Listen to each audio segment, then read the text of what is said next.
This is about defending democracy. This is no longer Democrats versus Republicans.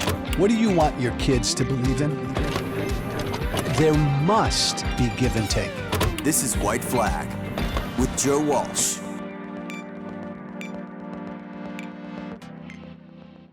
His name is Austin Petersen. He's a friend of mine. He's always been a friend of mine. He's a libertarian. We're going to get into that in a moment. He had a radio show. He now has, I don't know, Austin, what the name of it is. Like, we call it a live stream podcast show. Every day, I've been on Austin Petersen's show. It's a great listen. Because I'm going to say something, Austin. In this tribal political world in which we live, you are, I would classify as one of the rare few independent voices. I mean that. Check out his show, his daily show. Go to rumble.com/AP4Liberty. Rumble.com/AP4Liberty. Austin, welcome, my friend. I want to, and you and I had a conversation on your show. We've talked on and off over the last few crazy, bizarro years. But I want to have like a focused discussion right now with you. And I don't know how to start, but I'm going to start like this, and I'll give you the first stab at it. You are a libertarian. I am like a libertarian little brother to you. I'm probably not as libertarian, but I'm close. I'm hugging. You and I are in the same team picture. You and I probably, if we sat down and examined the 50 top public policy issues, you and I probably agree on 43 or 4 of them. I want to pose a question to us, because I think you and I probably disagree on this question. And I want this question to form our discussion. Right now, at this moment in time in America today, do you consider the left or the right in America to be more dangerous, a bigger threat? Start. And by the way, welcome. Yeah, thank you, and I appreciate that. And what you said earlier about me being an independent voice, that matters a lot in 2 ways. One, because when you are truly independent, then you're very unlikely to be very rich, very famous, or very powerful, right? Wow. Elon Musk is one of the rare exceptions, I think, to that, who's someone who can do whatever he wants and anger anybody who agrees with him, because he has enough money to say, screw you and bye-bye, right? Mm-hmm. But people who are in politics, for example, it's so rare to find people who have independent voices, because you can't survive on your own, right? We're in a tribal environment, I think, today, in large part because, one, it's something that's quite innate to us as humans. We all identify as tribes. 2, because the danger, it used to be in caveman days, when you did not agree with the tribe, you died. When you were pushed out of the tribe without access to the resources that each other could bring in our community, the reason that communities and towns and churches and friends and neighbors, the reason why we all gather together as humans was for survival. And so there's something visceral. There's something that we all fear in being, run out of our tribe. And so that's, I think, why, there's a biological innate reason for people to want to not be independent, as well as just the simple fact that, today you won't die, but you certainly aren't going to get the speaking gigs at CPAC. I need to reinforce and buttress what Austin just said. Because Austin, you probably get some of this. I get a lot of it. That I'm a sellout and a grifter, and I just chased the money. When you pull yourself out of one of the tribes, there's no money there. When you try to be an independent voice, there is no money there. What Austin just said, the big money's on the far left and the far right in the media world. Continue. Absolutely. The big money is in telling people what they want to hear, right? Yeah. The way to tell, and I think this is really valuable, is the way to tell is if somebody is truly independent, or if they are not a grifter, is do they sometimes, or maybe even more than sometimes, tell their own group of people something that they do not want to hear. right? So, That's for rare. example, I come out of the libertarian sphere, like we're rife with conspiracy theories, right? Like Yeah. unfortunately, the backs of the libertarian movement over the last decade, as I grew up during the Ron Paul years, was very much built around, and many of the biggest voices that are quote unquote libertarians today that are out there that have millions of views are Yeah. like 9/11 truthers, right? They built their entire career based on, telling lies about 9/11, and they still tell these lies about 9/11. And if you dare question them or disagree with them, right, you are marginalized. So Exactly. that's how Exactly. you can tell, because there's a lot of money in supporting the mainstream media's narrative about 9/11, that George W. Bush was blameless, that Condoleezza Rice couldn't have known, all this stuff. And to me, the conspiracy is always in the cover up, because I see government as incompetent versus the idea that George W. Bush and Dick Cheney were some evil geniuses that could, two planes and a controlled demolition. I mean, that's a lot to Yeah. ask from your Yeah. government in a single day. Yeah. Anyways, Yeah. and why, if they could do that, why couldn't they bring about socialized medicine? If they're so competent, right? But that's neither here nor there. So being an independent voice is one of those things. It's actually, a lot of people say they are, but everybody says that they are, right?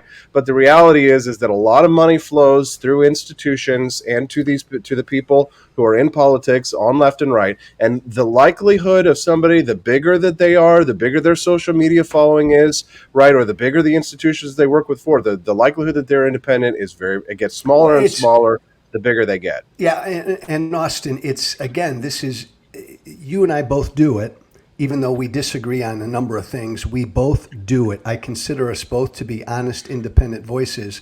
It's a really tough thing to do. Like, I tweeted out a couple days ago, I said, Donald Trump lies every time he opens his mouth, but Joe Biden just lied. This was on 9/11 when Biden said he was at ground zero the day after 9/11. I said, that's a lie. And I tried to soften it by saying, look, I know Trump lies about everything, and I got hammered by people on the left who said, don't acknowledge that Biden lied. And then I got hammered by people on the right who said, you're always taking shots at Trump. So it is difficult to do, to try to be an Oh honest yeah. broker. Well, think about the environment. The thing is that Donald Trump is a product of the environment that we have created in the United States. True. So a lot of people will criticize him for having given money to Hillary Clinton, being a big Democrat in the past, and then all of a sudden he switches to the Republican Party, and now he's one of us, right? But one of the things that the only truth that we get these days is through our comedians, and Dave Chappelle is the best at it, right? Dave Chappelle is a truth teller, and he tells the truth through his comedy. When he called Donald Trump in one of his comedy specials an honest liar, he says, yes, I'm lying. Yes, I use the system. Yes, I don't pay my taxes. But remember when he turned around to Hillary Clinton in a debate and said, and she doesn't either, right? Barack Obama doesn't either. There's a video clip of Hillary Clinton kind of laughing because Hillary Clinton will tell us all, oh, we're going to go after billionaires and get rid of these tax breaks and things like that. But they all use them. They all create. And while she was a senator, she voted for these things, right? But Donald Trump is what we call the honest liar. Right. But Austin, you would acknowledge, and I'll say this as a former congressman, all politicians lie. Joe Biden is actually near, he's on an extreme because he's always had a history of telling tall tales. You'd acknowledge that just on its face, though, Trump's one of the most pathological liars we've ever seen. Yeah, and here's the thing. Probably the reason, Joe, what I've seen, unfortunately, as I've read The Prince, Machiavelli, Yeah. if you don't lie, you don't survive, right? So the question and this is a deeply philosophical question, and no one Yeah. has a really good answer to it, but except for the people who have actually managed to pull it off and survive and be successful, people like Donald Trump, right? And there's a lot we could learn from the success of Donald Trump, is that without those lies, because of the corruption that we have built in the United States with a corporatocracy where corporations buy and sell politicians, right? Obamacare was written entirely by corporations. Without the lies, politicians, you don't get elected. Joe, when I ran for Senate in 2018 here in the state of Missouri, I had someone ask me to my face. And now, keep in mind, I could have lied to him because there was nobody around, but nowadays with cameras and things like that, you're Yeah. always kind of wondering if you're being recorded. And he asked me if I would vote to ban the religion of Islam as a cult, as a terrorist cult in the United States. And I said, no, I can't do that under the First Amendment. He then turned around. He turned around and spent the entire rest of the campaign doing everything he could to undermine my campaign. But here's the thing: I would have been better off if I had just lied.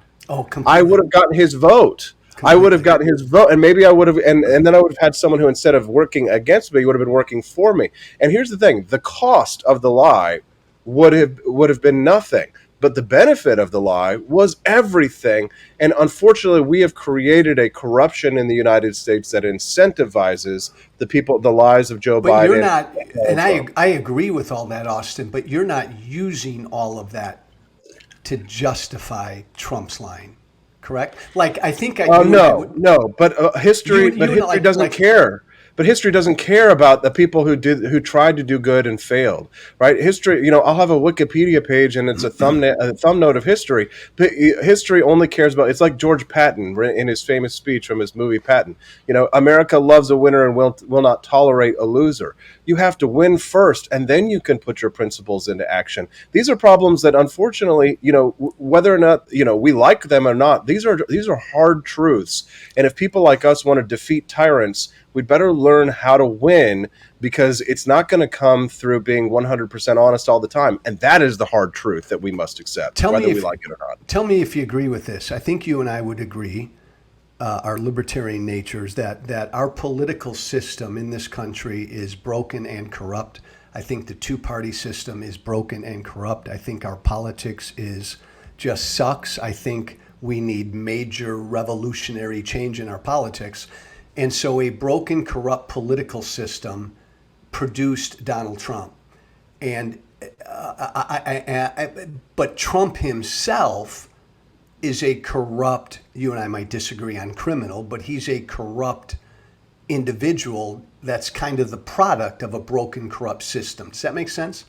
Sure, but it's like when people get angry at God for creating, why did you create us the way that we are, right? Well, it's like the Creator made us. It's like people.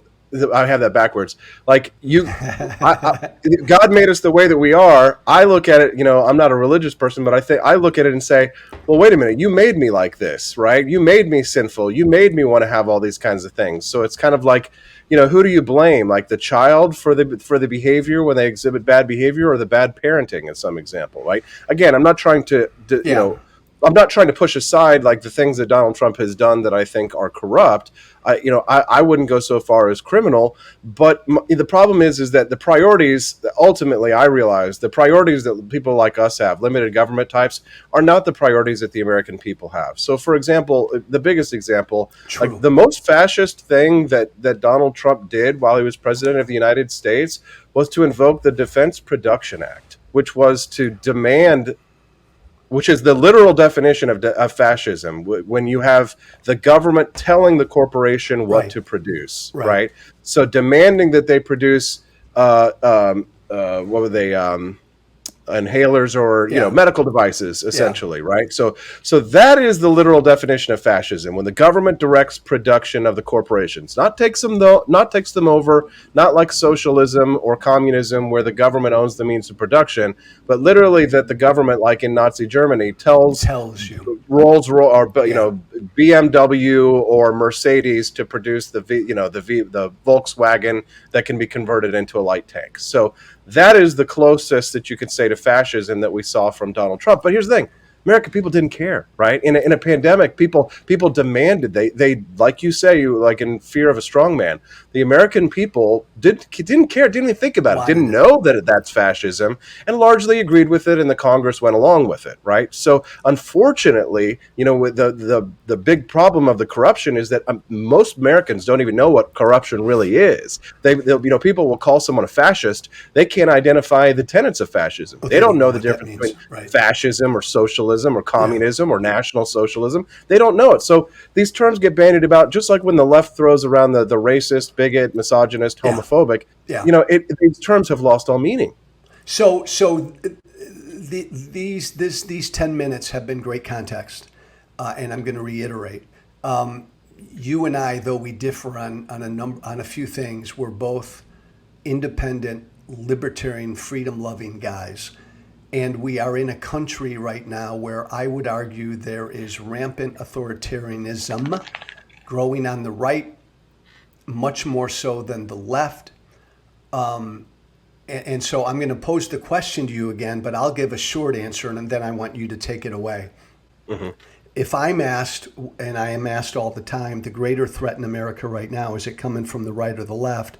I always say the right, and I come from the right, because to me the threat from the right is authoritarianism. There's an anti-democraticness on the right that I don't see as much on the left. I think the left is just flat out wrong on most issues.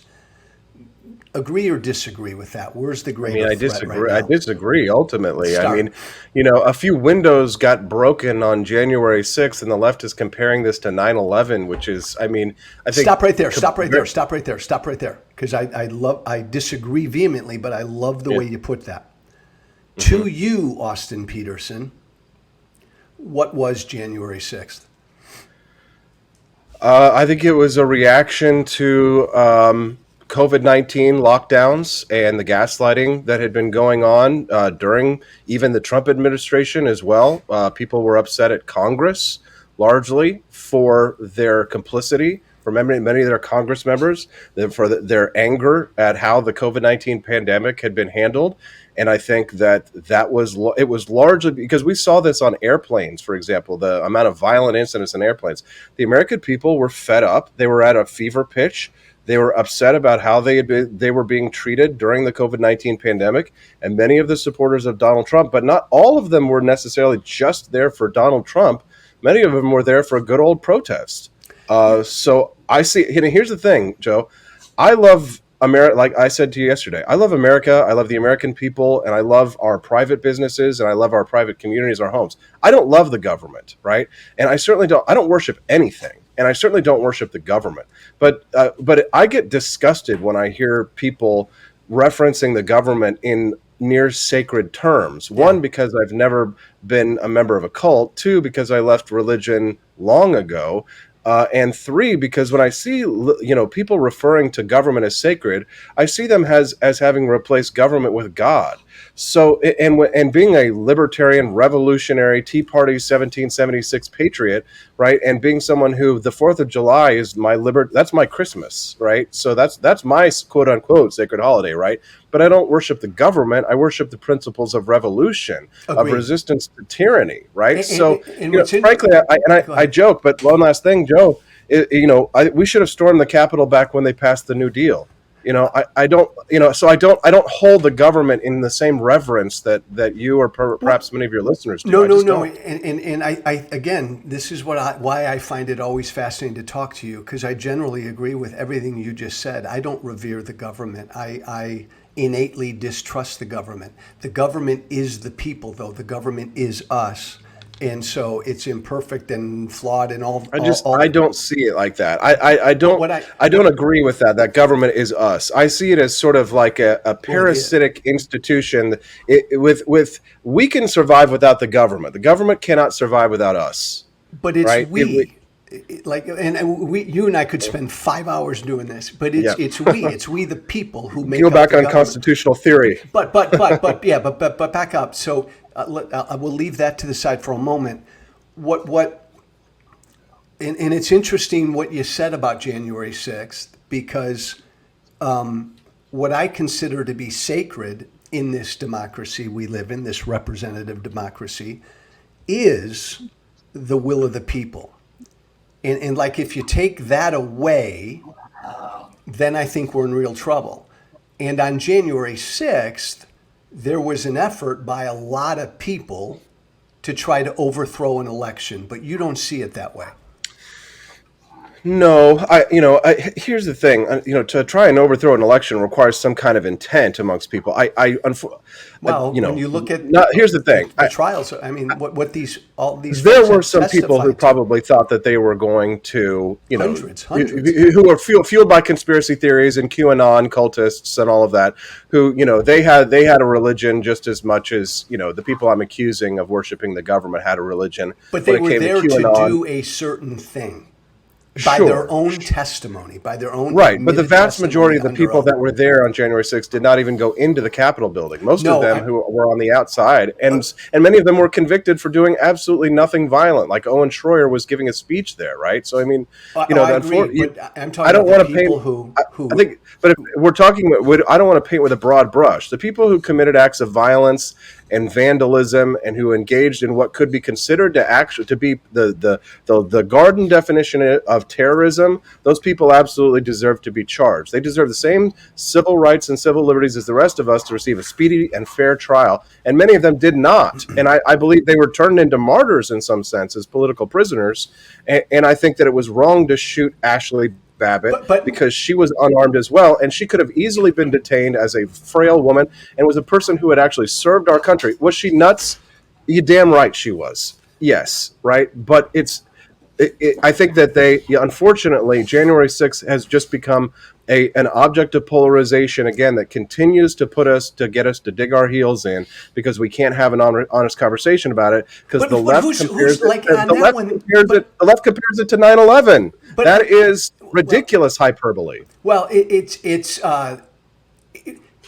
no, two completely different events, but it's never happened in our lifetime where, for the first time in our lifetime, a sitting American president refused to accept the will of the people, refused to accept an election result, lied about it, refused to concede, refused to participate in the peaceful transfer of power, and then incited a violent attempt to overthrow an election. So, very different from 9/11, but Austin, a big fucking deal because it's never happened before.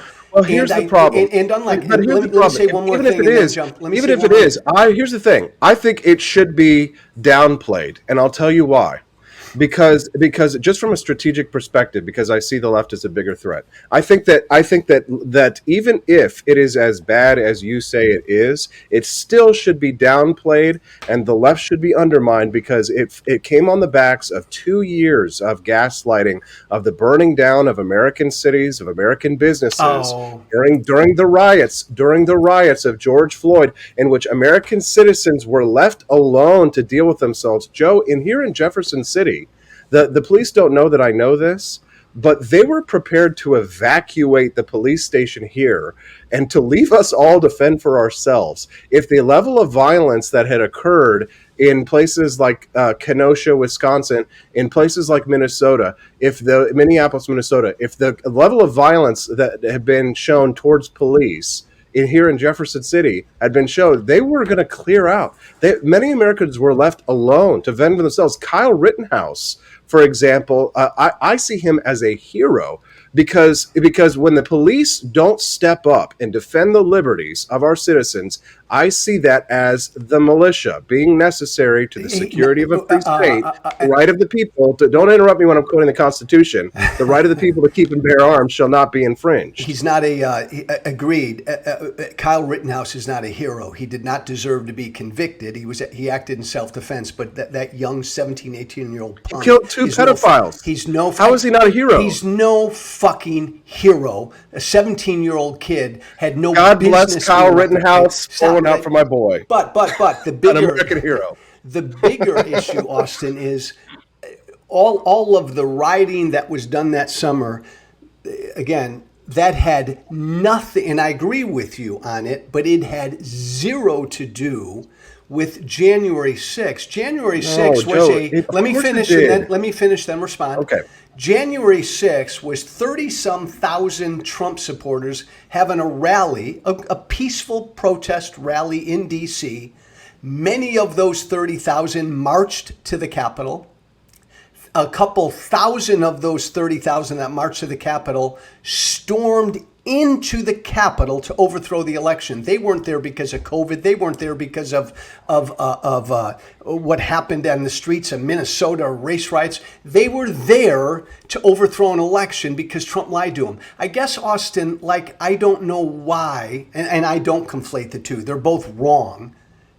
You can't acknowledge that it's wrong. What happened on January 6th was wrong as well. Well, I did say it was wrong. I did say it was wrong for people to break into the Capitol and to break windows and to commit acts of vandalism and terrorism. I did say that was wrong. That they should absolutely be served justice.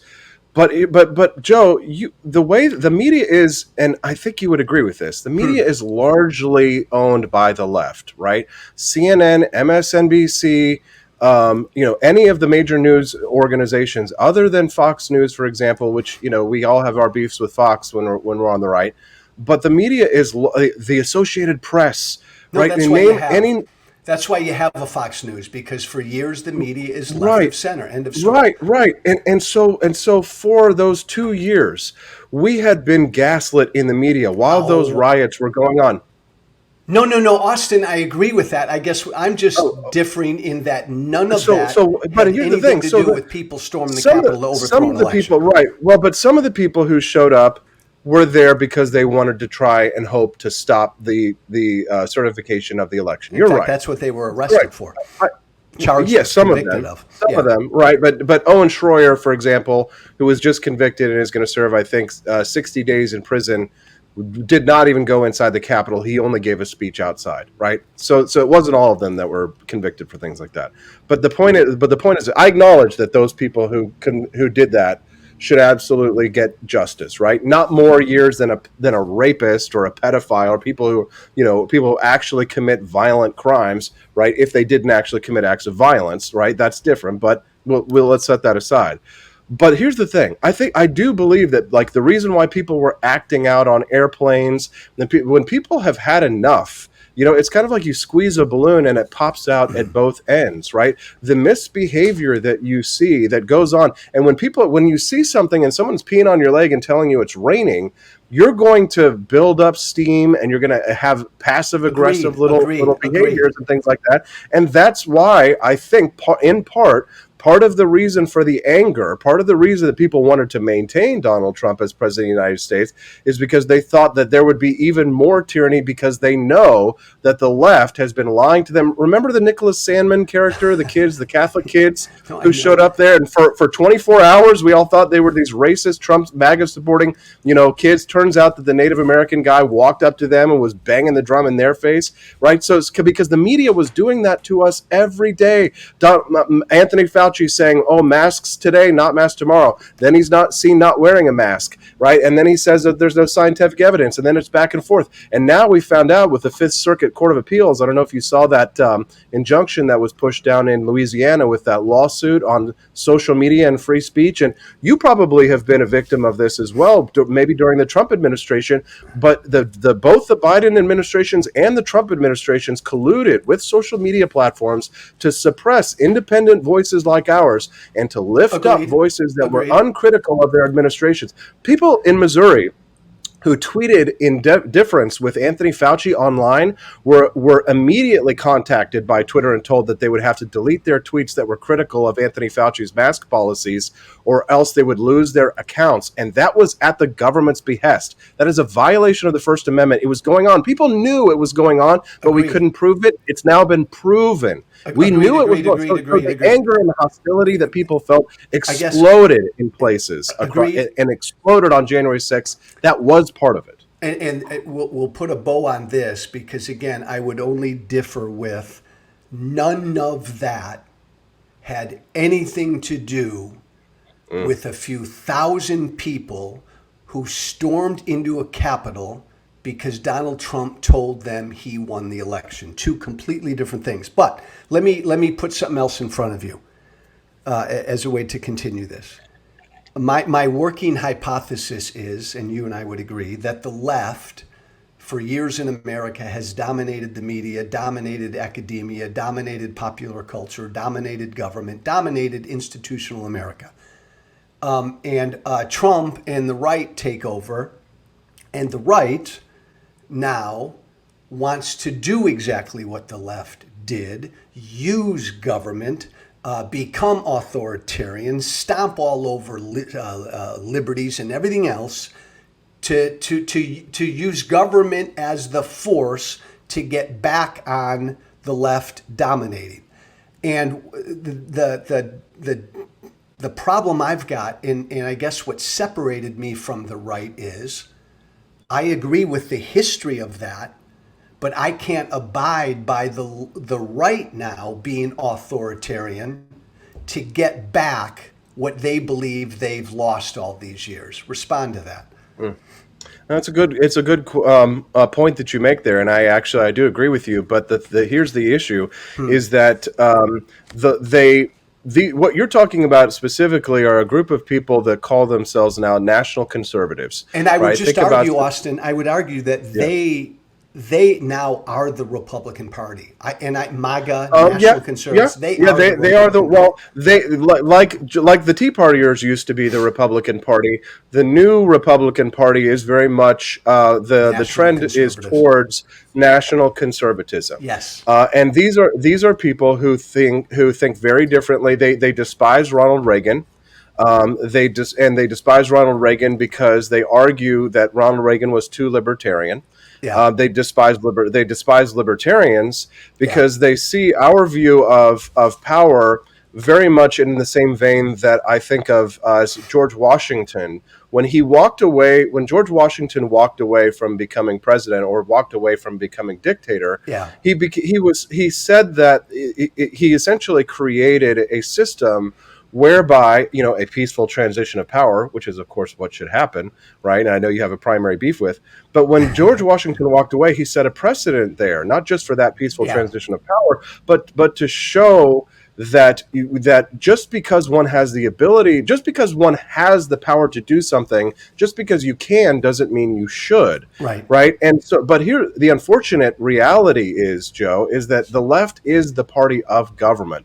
They are the ones who make up the bureaucracies. They're the ones who make up the FBI. They're the ones who make up the deep state, right? So these are people who have never had a problem using power against their enemies, as they're doing against Donald Trump now in places where you don't even think he should be being prosecuted, like New York City, for example, with Stormy Daniels, right? So it's hard to blame the national conservatives when they see what's being done to them and to their champions to say, well, we don't want anything to do with the libertarians because what they want us to do is to take over government and leave everyone alone. But do you have a problem with what they're doing? Do you have a problem with national Yes, I do. Absolutely. And here's the thing. I see myself as a better representative of a better champion of the ideals that are in opposition to that as a member of the Republican Party, staying within the right and fighting for the idea that we should remember the legacy. We should honor the legacy of George Washington. We should honor the rhetoric, although not always the behavior or policies of Ronald Reagan, because libertarians have a lot of beef and bones to pick with him. And I will say that we should remember that it is our philosophy and views, the conservative view and the libertarian views, should be in alignment in that we should be allowed to live our values as we see fit, provided we harm no one else. But with the woke left on the march, I see them as the bigger threat because they do not want to leave us alone. They're here, they're queer, they're coming for our children, and that crosses the line. Okay, so respond to this, because this is where I was going to go. And maybe you don't agree, but I think you might. I think MAGA now, MAGA / national conservatism, is the Republican Party. It's the animating force. It's no longer fringe. It's the animating force of the party. I think MAGA is a bigger threat to this country than the left, because MAGA is anti-freedom, anti-democracy, anti-election results, and anti-rule of law. And I think the left is just, they support big government. So they're bad and wrong on policy. So expand on your notion as to why you think the left is actually a greater threat. Well, and do you disagree with my characterization of MAGA? Well, because I see wokeism as sort of an analog of the Maoist cultural revolution, where during the purges, Mao's purges in the 1950s and throughout the 60s, they would go around and perform these struggle sessions, and they forced people to give up their past and their culture and their history in order to accept new ideals and become a new person. Just like the Soviets had this idea of renewing us and turning us into a new person. The left does not allow us to live and let live. The left wants to remake us. What do you mean? Give me an example of that, Austin. Live and let live. I think right now the left is more live and let live than the right is. Well, you and I had a conversation yesterday about what you call gender affirming care, and I call the mutilation of the genitals of children. But you Right? I agree, think you and not agree. only the mutilation, but also the giving of hormones to people who have not yet reached the age of attainment. This is. I mean, this. I'm not even religious, but I mean, this is demonic, But, right? you agree, Austin, that when we talk about, and we don't want to drill down on this, gender affirming care, we're talking about the panoply of surgery, hormones, counseling, the whole broad band of everything. You're not Yeah. opposed to all of that, Well, I'm correct? not opposed to counseling, Thank but you. I That's am a, well, opposed. that's a big part of gender affirming care, therapy and But counseling. Joe, you and I know you've known a lot of liberal women in your life, and a lot of them are manic. It's not the kids with the health problems, right? It's the mothers with the mental health problems, foisting their mental health problems on their children and putting them in this as a way because they desire victimhood, because they are bored housewives. Many of them, some of them are alone with Stop. cats and single My moms. my Yet, libertarian they are buddy. yeah, no, they are sad and they are alone and they are lonely because they are strong. So They've been told they need to be strong, independent women who don't need no man, so so and so they're so foisting let me finish. They're foisting their mental illnesses on their children, and hurt people, and these so hurt people are just a hurting point their of clar- children just a and point of putting them in clar- because they want to achieve a level of victimhood. I'm almost done. They want to achieve a level of victimhood in their social circles, in their soccer mom clubs, as to, oh well, I have the trans daughter or I have the gay my kid. And the my reality is, just like there are no Christian children or Muslim children, there are no trans children. It's all until you realize who you are as an adult so that you so can my determine who you are. If a child says they're a fire engine or a pirate, right, we don't take them to pirate affirming care. So my hold on, I'm going to emphasize this, you big jerk. My libertarian Consenting hold on, adults. my libertarian friend. We'll forget about your suburban elite liberal women thing for a moment. But my libertarian buddy, are you telling me that it's not possible for a 13-year-old biological boy to believe he's a girl? Like that's possible, correct? Take the parents out of the picture for a moment. They can, but they can. I already said that they can believe that there are a lot of different things, but that doesn't make it true. It's a real thing.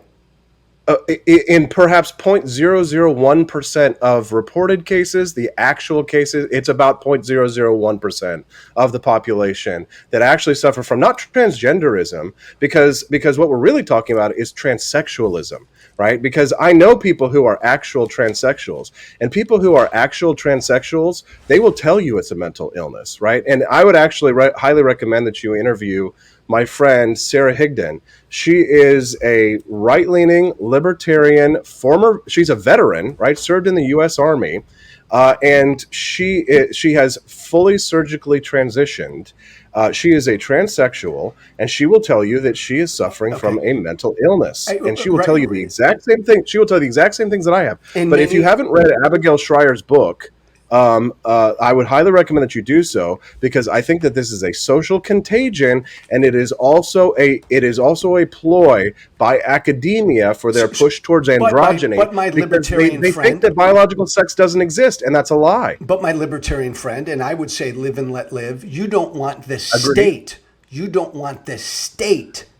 I disagree with your characterization completely of transgenderism, but that's not important right now.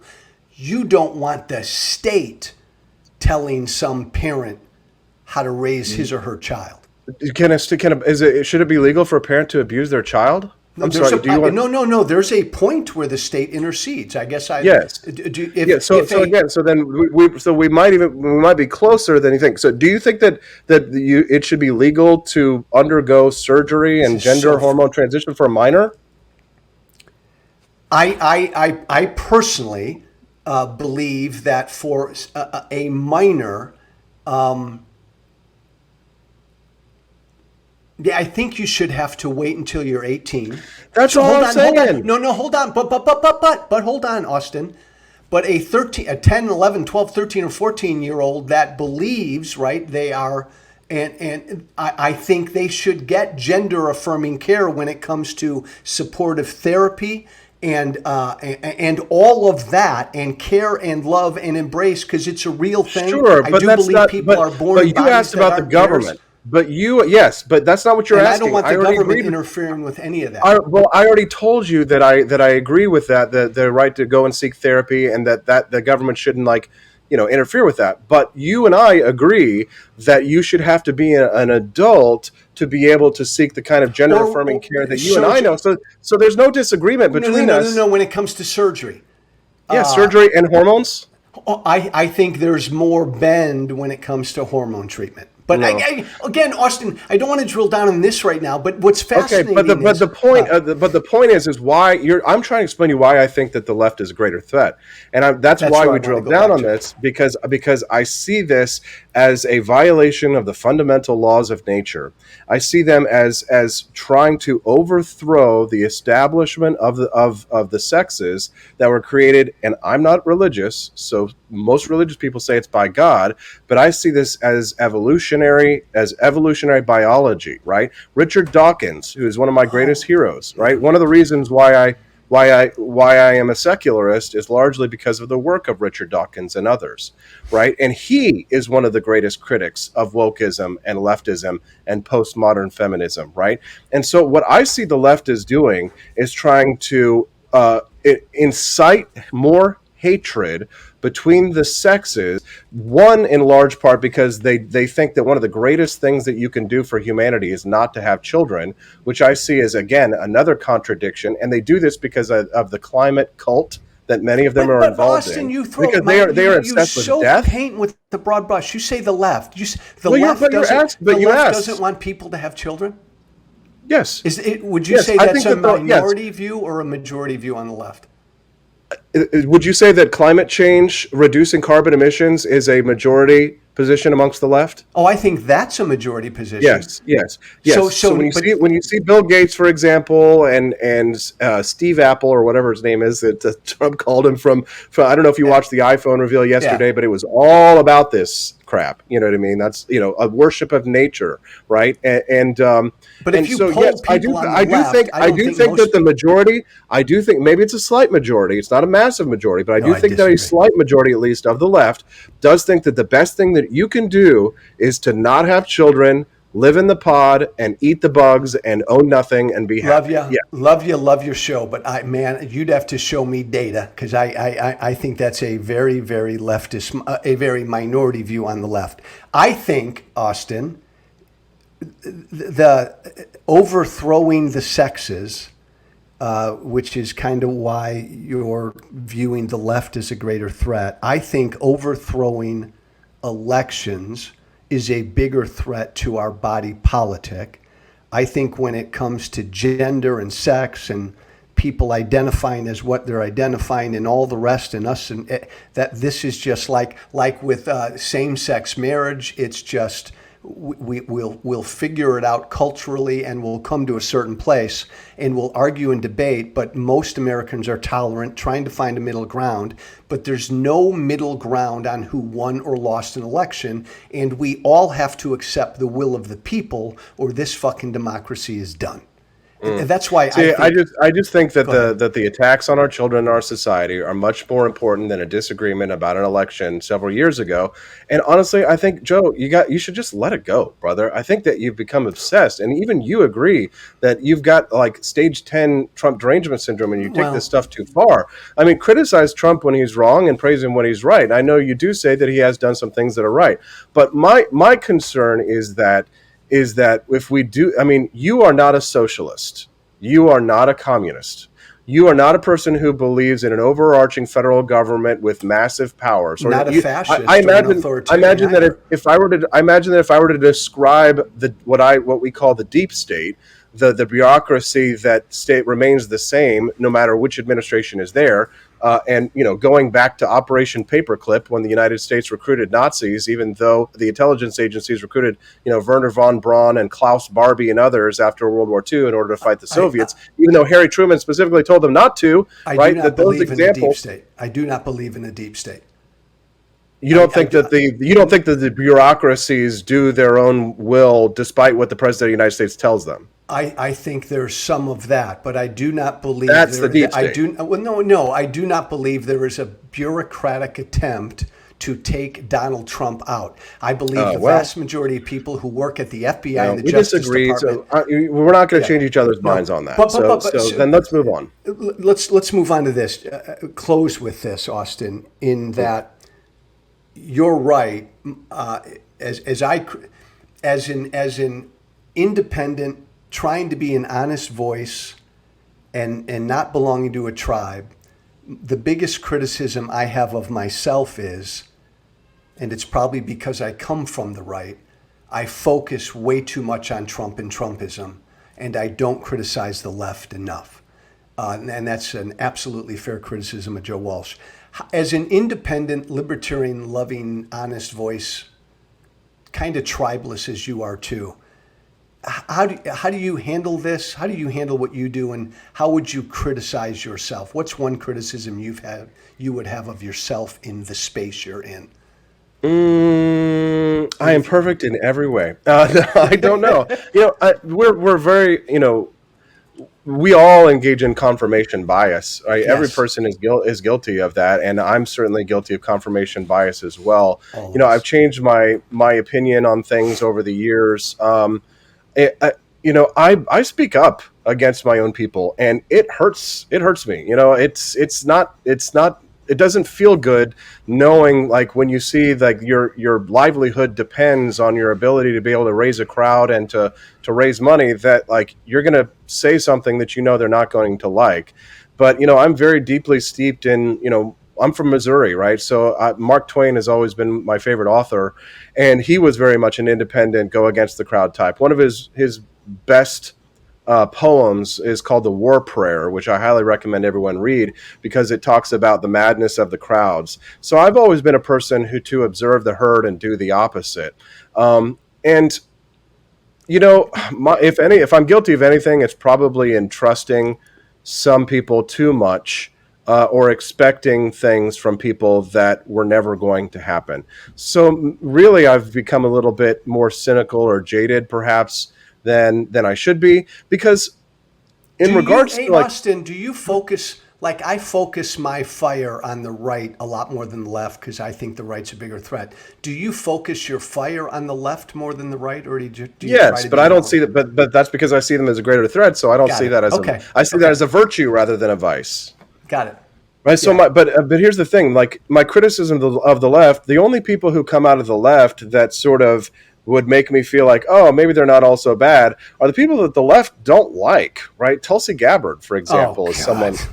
Yeah, they exactly. See, perfect example, right? So, but here's my fear, and you know what? I talk about you a lot, Joe, and I, at least in my private circles of people, because people are always like, why do you still talk to Joe Walsh? Why are you nice to Joe Walsh? Blah blah blah. And this is very deeply kind of sort of personal, professional. I hope you don't mind me bringing it up. But no. My concern with you, Joe, is that you have built a house of cards amongst a group of people who you only tentatively identify with because of your outrage on January 6th. And what I would like to see you do is to have the courage to say, be willing to walk away from the people the gun grabbers, the David Hoggs of the world, these leftist liberal women who are insane, who are destroying the very democracy you claim to love, and to walk away from them and to come back to where you belong with us on the right and fight against the real enemy, which is Joe Biden and his corrupt cronies, and to stop this war in Ukraine, right? Because I think that your problem, Joe, is that you have built this audience now made of deranged leftists who think, believe in the Russiagate hoax and all of this, and you're afraid to walk away from them because they're all you have now. But that's not true. And there are a lot of people on the right who want you to come back to us because you're not a leftist, you're not a socialist, you're not woke, right? Even everything you were saying just there about transgenderism, for example, Joe, you're not woke, right? If you think that the government should prevent children from being mutilated by wacko doctors, then we are in alignment, right? We're in agreement. So I'll just finish with this and say this. I'll finish this. I'll say that you belong with me in the Republican Party to restore and revive the Tea Party ideals that you got elected on, so that we can fight against the threat of national conservatism in the Republican Party is a real threat because it is authoritarian. It is anti-free markets. It's pro-tariff, as you identified, right? But it gets some things right. And we should encourage the healthy instincts that are on the right, where at least the rhetoric of Ronald Reagan still exists. At least the rhetoric of capitalism still exists. Mike Pence, for all say, love him or hate him, at least he writes articles in Reason magazine about why we need free markets and why we need capitalism. The left has become a monstrous iteration, a 21st century version of Maoist China, and we have to change the culture. But if people like yourself are out there as outliers and you allow yourself to become completely obsessed with events like Austin, January 6th, then I think you will be lost to history. And because here's the thing, these people who are your followers, they don't love you. They don't love you. They use you, Joe, and they use you as a tool against their enemies. And they will discard you the moment that you are no longer useful to them. You gonna let me respond, you big jerk? You gonna let me respond? Yes. Go ahead. Complete. Come back to us, Joe. Let me just respond to that. And I love you, my brother. I love you. And by the way, Austin, everything you just said, I know comes from a good place. I mean that. In no particular order. And don't you dare interrupt me. Yes, there was Russia collusion. It was not a Russia hoax. I call myself, point number 2, Austin, America is not going to agree on what woke means. I call myself proudly woke. Woke is just an acknowledgement to me that there are real systemic problems still in America that we need to overcome to achieve fairness and equality for all. Stop. Point number 3. I find the left today to be one hell of a lot more tolerant than the right. My final point, Austin, I know a lot of my following now is on the left. I didn't set out to build an audience. Again, you and I at the top of this show, and I believe this about you, I just speak my truth. And I don't care. I mean, I had a great radio show. You had a radio show. I don't care how successful I become. I'm going to say what I believe. And if that means people stop listening to me, so what? And if that means a bunch of Democrats listen to me, so what? I'm just going to say what I believe. Nobody's using me. I'm just saying what I believe. And I've acknowledged to you that I've struggled finding the balance because I come from the right, so I grabbed my musket and I declared war on the right.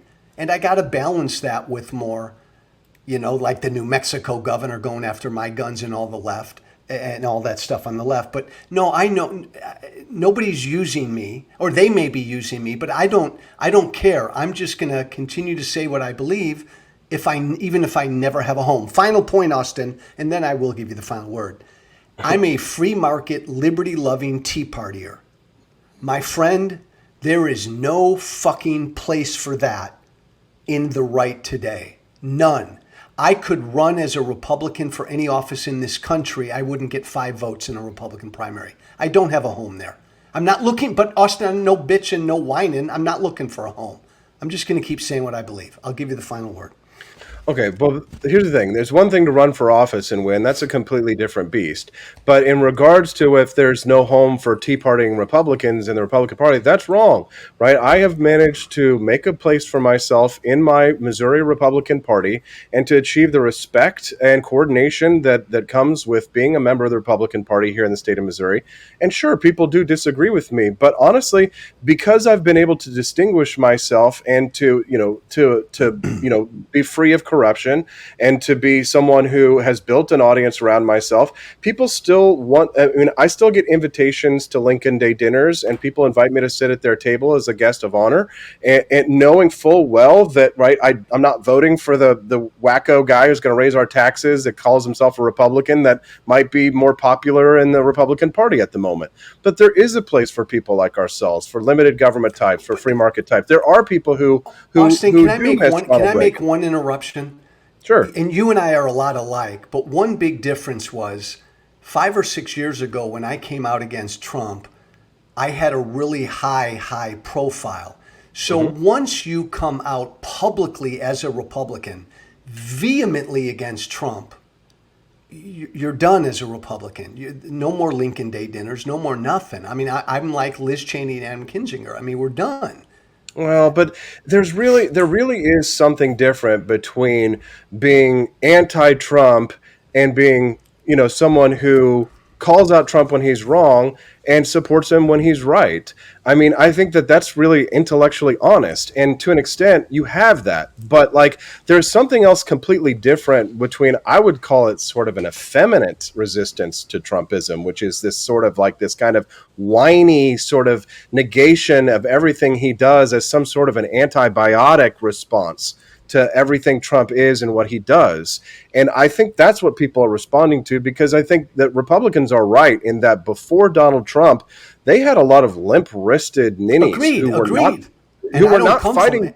Right. No, but that's the funny thing. They wanted someone who would fight for them, who would fight for their principles, and who could actually win. Because if, again, as I said at the beginning of this podcast, at the end of the day, it doesn't matter. History is strewn with the bones of losers who were not able to bring their ideas to power. If you cannot bring your ideas to power, you cannot govern according to the principles that you believe in.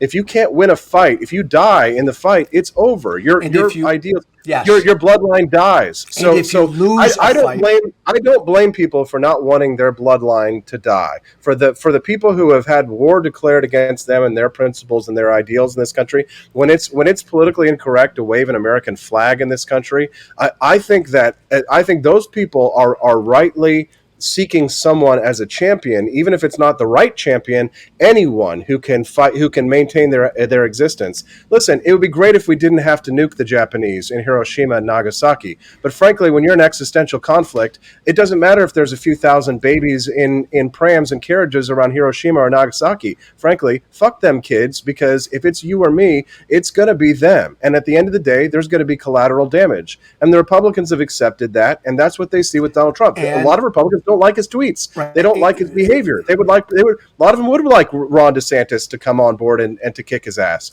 But unfortunately, DeSantis doesn't seem to have the stones to do so, and they sure as hell don't want to send somebody up against Joe Biden who can't get the job done, even if many of us see another rematch as being something as what we're going to have happen in 2020, because frankly, there are very few Republicans who fight. Very few. And I've got nothing wrong with fighting. And you know that I don't come from that weenie, limp-wristed view of wing of the Republican Party. I opposed that. I was a populist fighter. But you fight, Austin. But when you lose a fight, you put the country first. When you lose an election, you accept that result. And if you don't, if you can't, you're an enemy of this republic.